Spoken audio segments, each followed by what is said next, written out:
les marchés financiers avec IG Markets, CFD Trading.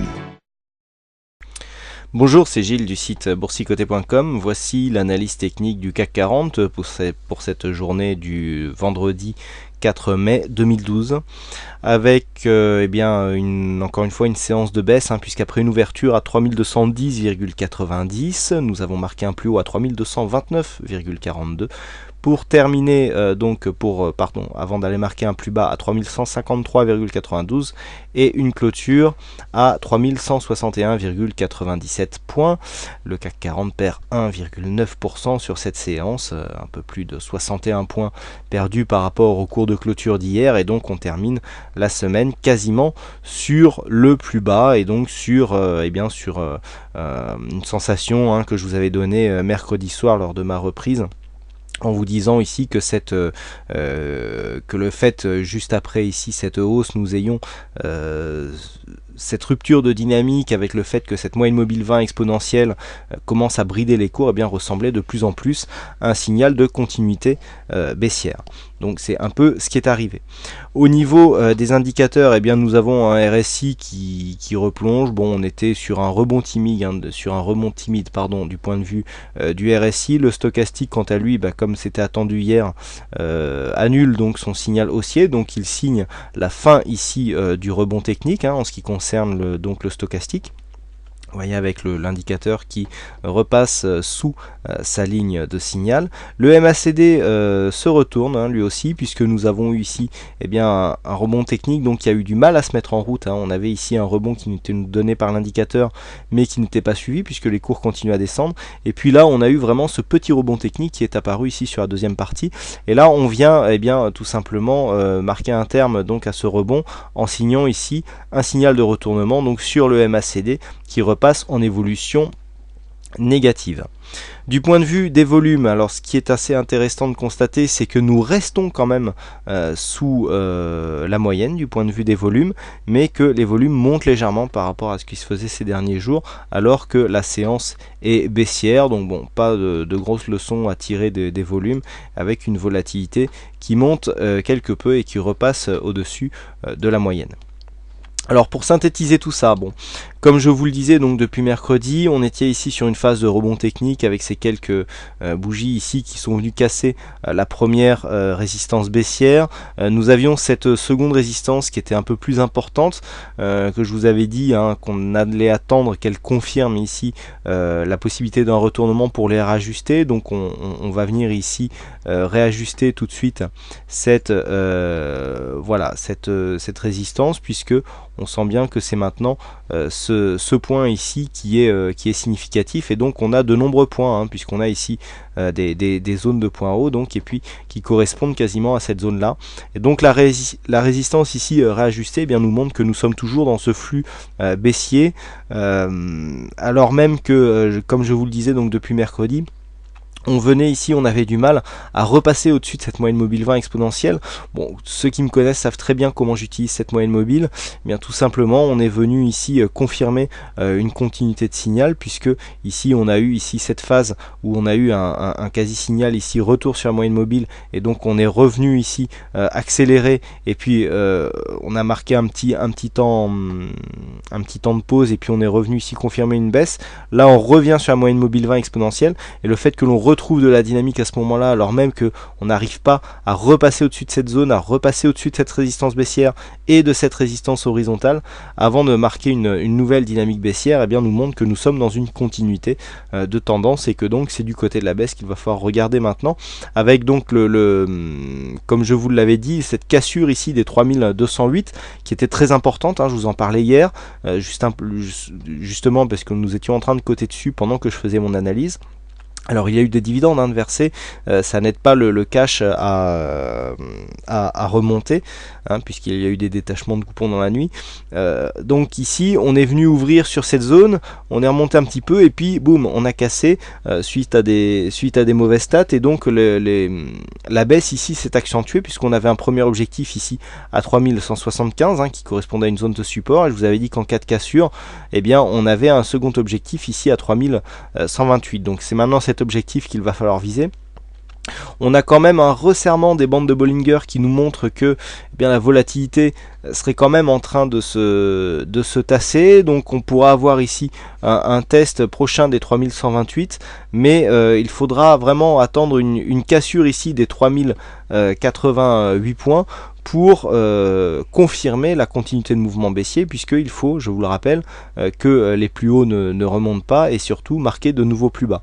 Donc là maintenant, suite ici à cette reprise de dynamique, pour confirmer la tendance baissière, il faudra maintenant confirmer la cassure baissière des 3088 points. Donc bon, pas grand chose à dire sur cette séance, hein, c'était assez attendu ce qui est arrivé, enfin bon, c'est dans le sens des probabilités, on va dire, puisqu'on n'est jamais sûr de rien, mais là on sent que la dynamique revient. Alors bon, il y a les élections ce week-end.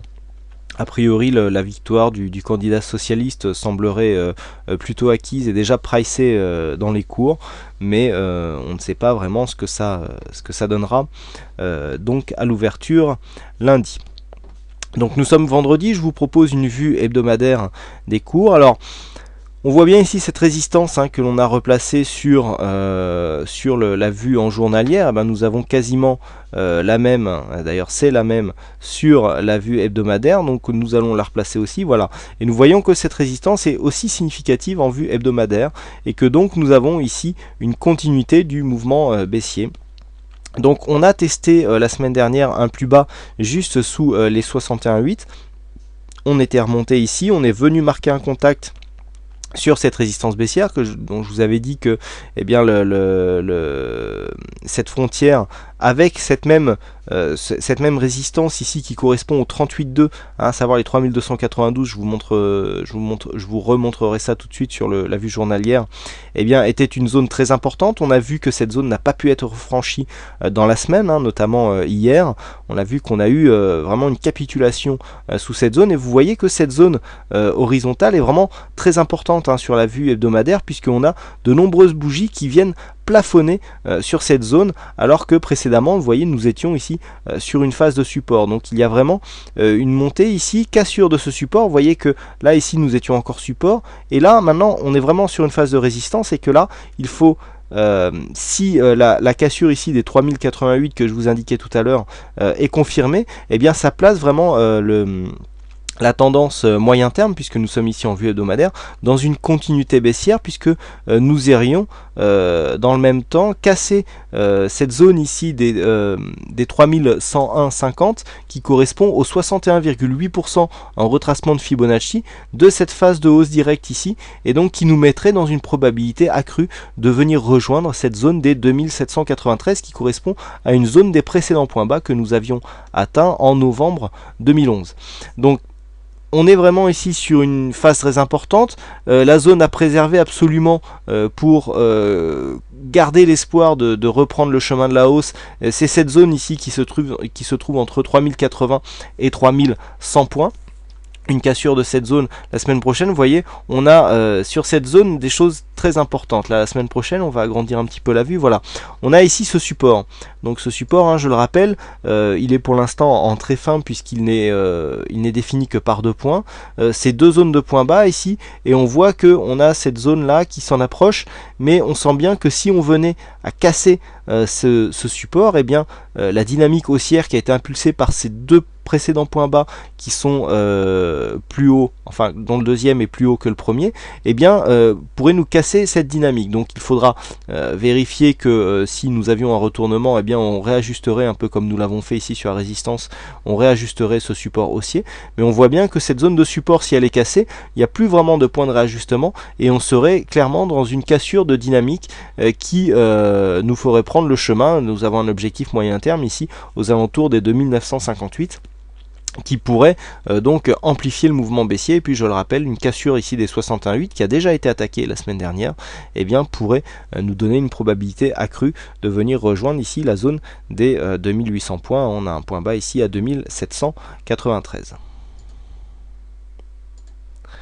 Voilà ce que l'on peut dire donc sur cette analyse technique. Donc Comment jouer la séance lundi? Eh bien, là, on est clairement dans une phase baissière. On a des plus hauts et des plus bas qui sont descendants. On a une dynamique donc avec énormément de bougies rouges. Je vous le disais, ces derniers jours, on avait du mal à tenir les plus hauts puisque à chaque fois, on rechutait et on clôturait proche des points bas avec des ombres hautes qui ont commencé à se développer sur la dernière séance. Donc ici, on peut continuer à jouer la continuité de tendance. Donc, je privilégie un range entre 3175 et 3125-130 pour lundi. Ça c'est une zone d'évolution, donc de continuité de tendance. Attention, la cassure ici de cette zone des 3128, nous avons un support donc à 3060 et nous avons cette fameuse zone ici des 3088 qui confirmerait la possibilité d'une continuité baissière. Et puis si nous venions à commencer à revenir ici au-dessus des 3210, eh bien on a des zones ici de résistance qui seront assez importantes, puisque ici on voit que cette zone de résistance des 3240-50 eh bien correspond à cette fameuse résistance baissière qui, en cas d'attaque et de cassure à la hausse, eh bien réorienterait la tendance, mais là on aurait une confirmation de retournement seulement en cas de cassure ici des 3293. Voilà ce que l'on peut dire donc sur cette analyse technique. Donc aujourd'hui c'est Raja qui a gagné au jeu du fixing, donc bravo à toi Raja. Et puis je vous le rappelle, donc ce week-end dès lundi le tarif des robots dans la boutique augmentera, puisque nous sortirons de la période de lancement de ces robots qui a connu un vif succès. Donc pour ceux qui sont désireux d'acheter ces robots de trading automatique qui sont dédiés à l'euro-dollar, eh bien vous avez jusqu'à dimanche pour profiter du prix de lancement. Et puis sinon il ne me reste plus qu'à vous souhaiter à toutes et à tous un bon week-end, bonne chance dans vos trades, allez voter, et je vous donne rendez-vous dès lundi prochain avec de nouvelles analyses techniques en vidéo. Bonsoir à tous. Les marchés financiers avec IJ Markets, CFD Trading.